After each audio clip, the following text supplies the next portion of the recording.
মামলায় অভিষেক বন্দ্যোপাধ্যায়ের কার্যালয়ে বুলডোজ করে ভেঙে গুড়িয়ে দেওয়ার পর সাংবাদিকদের মুখোমুখি হয়ে ক্ষোভ প্রকাশ করেছেন তৃণমূল কংগ্রেসের সাংসদ অভিষেক বন্দ্যোপাধ্যায়।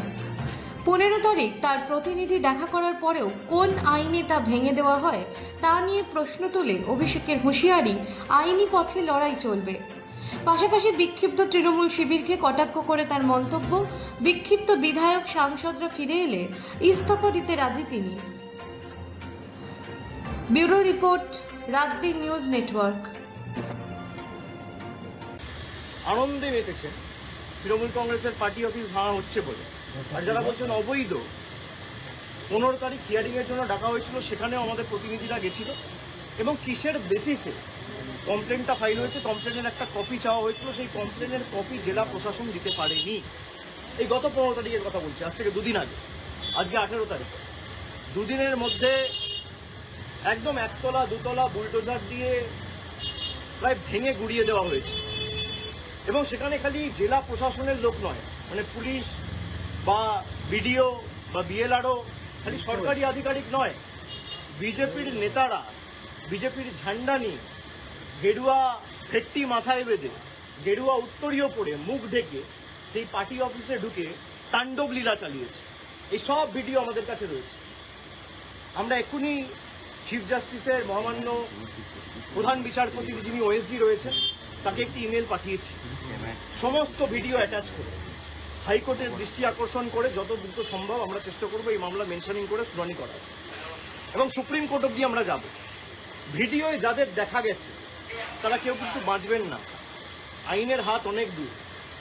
যদি ভাবেন যে বিজেপির নেতারা আমাদের বাঁচাবে, আর যারা তৃণমূলের পার্টি অফিস ভাঙছে, আমি তাদের বলবো যে অনেক অত্যাচার তো করেছেন তৃণমূল কংগ্রেসের নেতাদের উপর, কর্মীদের উপর, পার্টি অফিস ভাঙা, গুড়িয়ে দেওয়া।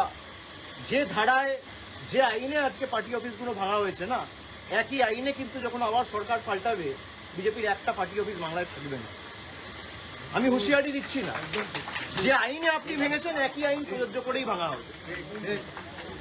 যারা তৃণমূল কংগ্রেসকে ভাবছে যে দুর্বল করব, দল ভেঙে তৃণমূল কংগ্রেসকে শেষ করে দেবো, আগুনে জ্বালিয়ে দেবো, সেই আগুনের স্ফুলিঙ্গগুলো থেকে তৃণমূল কংগ্রেস আবার জন্ম নেবে মমতা বন্দ্যোপাধ্যায়কে সামনে রেখে। যারা প্রশাসনকে ব্যবহার করে মিথ্যে মামলায় কর্মীদের ফাঁসানোর চেষ্টা করছে, আমরা প্রায় 2 মাস ধরে এখানে মমতা ব্যানার্জির বাসভবনে এবং তৃণমূল কংগ্রেসের সেন্ট্রাল অফিসে রয়েছি। প্রায় 1000 জন কর্মীর বেল, অ্যান্টি বেল আমরা করিয়েছি, বিচার ব্যবস্থার দ্বারস্থ হয়েছে। যখন একটা কেস সাবজুডিস রয়েছে, একটা মামলা করা হয়েছে মে মাসের 7 তারিখ 8 তারিখ, আজকে জুলাই মাসের 18 তারিখ, আপনি সেই মামলা উপেক্ষা করে নিজের ক্ষমতা প্রদর্শন করতে গিয়ে, নিজের হাতে কত ক্ষমতা সেই দেখাতে গিয়ে বুলডোজার মডেল, ভোটের আগে ছিল অন্নপূর্ণা ভান্ডার, আর ভোটের পরে বুলডোজার। এই হচ্ছে বিজেপির প্রকৃত স্বরূপ। তো যারা ভাবছেন বুলডোজার চালিয়ে তৃণমূল কংগ্রেসকে ধমকে চমকে দমিয়ে রাখবো, তৃণমূল কংগ্রেস আরো শক্তিশালী হবে। আর আপনি বাড়ি ভাঙুন, পার্টি অফিস তো মন্দির আমাদের কাছে। যদি কেউ ভাবে পার্টি অফিস ভাঙে, যদি কোনো অবৈধভাবে সরকারি জায়গা দখল করে পার্টি অফিস কেউ করে, সে পার্টি অফিস আপনারা যথাযথ সরকারি ব্যবস্থা নিতে পারেন, আমার কিছু বলার নেই। কিন্তু এই জায়গাটা তো সরকারি নয়, কিনে অফিস বানানো হয়েছে, তার প্ল্যান রয়েছে, বৈধ নথি রয়েছে, সব হাইকোর্টে আমরা জমা দেবো। তারপরেও আপনারা ক্ষমতা দেখাতে গিয়ে যে পার্টি অফিস ভেঙেছে, প্রত্যেক ক্রিয়ার সমান এবং বিপরীত প্রতিক্রিয়া আছে, এটা বিজেপির নেতারা যেন ভুলে না যায়। আর ঈশ্বর সৃষ্টিকর্তা সর্বশক্তিমানের আশীর্বাদে যদি বেঁচে থাকি, ওই যে বললাম, যে আইনের যে ধারায় আপনারা এই অত্যাচারগুলো করেছেন, একই আইনের একই ধারায় 31-এ ফিরিয়ে দেবো, সুদ সমেত। কথা দিয়ে গেলাম। বিজেপি নেতারা লাড্ডু বিতরণ করছে দোকানে দিয়ে করুক, তার মানে বিজেপির নেতারাই এর পিছনে রয়েছে। প্রত্যক্ষ বা পরোক্ষ মদত বিজেপির নেতাদের রয়েছে, বিজেপির নেতারা ঘোষণা করে দিচ্ছে এবং তাদেরকে উইটনেস হিসেবে নিয়ে যাওয়া হচ্ছে ভিতরে। আজকে সেই পার্টি অফিসের ভিতরে যদি কিছু প্ল্যান্ট করে দেওয়া হয়, তার দায় কার? যিনি আমার বিরুদ্ধে ক্যান্ডিডেট হয়েছিলেন, 2 বার লেজে গোবরে হেরেছে, তাকে উইটনেস হিসেবে বিজেপি নিয়ে গেছে। পার্টি অফিস যখন ভাঙা হচ্ছে, ভিতরে যখন মালপত্র নিয়ে আসা হচ্ছে, বিজেপির গেরুয়াধারী, গেরুয়া পতাকা, গেরুয়া উত্তরীয় পড়া গুন্ডারা মুখ ঢেকে, আপনারা তো দেখিয়েছেন, বেসিন, ফার্নিচার সব ভেঙে দেওয়া হচ্ছে, পৈতৃক সম্পত্তি এদের। আমরা বিচার ব্যবস্থার উপর আস্থা রেখেছি এবং আমরা হাইকোর্টের দৃষ্টি আকর্ষণ করে এই মামলা নিয়ে আগামী দিন হাইকোর্টে যাব এবং যাদের ভিডিওতে দেখা গেছে হাইকোর্ট সুপ্রিম কোর্ট করে যত দূর যাবো এদের ব্যবস্থা ঠিক করবো আইনত। আপনি যার কথা বলছেন তিনি বলছেন সেখান থেকে নাকি বুথ দখলের ষড়যন্ত্র হতো। বুথ দখলের ষড়যন্ত্র হতো তৃণমূলের পার্টি অফিস থেকে। বিজেপির কোন বুথের এজেন্ট বুঝতে পারেনি তার তালিকাটা দিতে বলুন না, স্ক্রুটিনির সময় সে তালিকা দিতে পারেনি কেন? 2024-এ যখন নির্বাচন হয়েছে তার দুদিন পরে স্ক্রুটিনি হয়, স্ক্রুটিনিতে অভিযোগগুলো তোলেনি কেন? আর যদি অভিযোগ তোলে স্ক্রুটিনি তো তৃণমূল কংগ্রেস ক্লিয়ার করে না, নির্বাচন কমিশন ক্লিয়ার করে, রিটার্নিং অফিসার তৃণমূল কংগ্রেস রাজ্য সরকার তৃণমূল সরকার অ্যাপয়েন্ট করে না, জাতীয় নির্বাচন কমিশন অ্যাপয়েন্ট করে। তাহলে তারা করতে পারেনি কেন? জিজ্ঞেস করুন। নাচতে না জানলে উঠোন বেকা।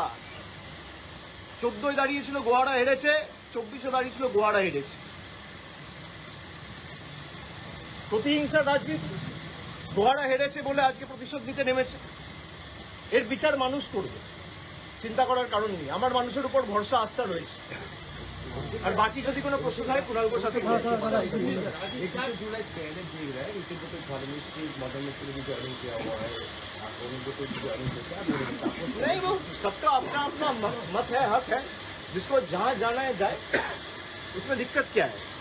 लेकिन एक ईडी समन आते ही अगर आप चले जाओगे तो ये साफ है कि आप लड़ना नहीं चाहते हो, आप डरते हो, और डरते हो तभी झुकते हो। भाई अगर आपके पास कुछ है नहीं, अगर मान लो सब कुछ आपका पक्ष में है तो आप जाओ। ईडी में मेरे को भी बुलाए, मैं तो भागा नहीं हूं। मेरे को 10 बार बुलाया, मेरे को सीआईडी बुलाया, मेरे को एसटीएफ बुला रहा है, मेरे को सीआईडी बुला रहा है, मेरे को स्टेट पुलिस। मेरे खिलाफ कितना एफआईआर हो चुका है? 20, 25, 30 एफआईआर हो चुका है, मुझे खुद मालूम नहीं है। मैं हाईकोर्ट में लिस्ट मांगा हूं कि डीजीपी को बोल के मेरे खिलाफ कितना एफआईआर हुआ है उसका लिस्ट दीजिए। अगर आप लड़ना नहीं चाहते हो, बट अगर आप हार ही मान गए और आपको लगता है कि भाई उनके पास जाएंगे तो ना ईडी टच करेगा, ना सीबीआई टच करेगा, ना पुलिस टच करेगा। हमारे लिए ईडी का प्रोटेक्शन महत्वपूर्ण नहीं है, हमारे लिए जनता का प्रोटेक्शन महत्वपूर्ण है। हम अगर झुकेंगे तो जनता के सामने झुकेंगे, हम अगर झुकेंगे लोकतंत्र में लोगों के सामने झुकेंगे, जनता के सामने झुकेंगे, दिल्ली के दरिंदों के सामने झुकेंगे नहीं। 21শে জুলাই চলে এলো, এখন অব্দি তো মঞ্চ বাঁধা হয়নি। 21শে জুলাই চলে এলো, মঞ্চ বাঁধা হয়নি। কর্মীরা সব হবে, আপনারা তো চিন্তার কারণ নেই। 21শে জুলাই আসবেন কোয়ার্ড করতে, আপনাদের জন্য প্রেশার আমাদের ব্যবস্থা করা হবে। সে তো ডেফিনেটলি চিন্তা করবেন না।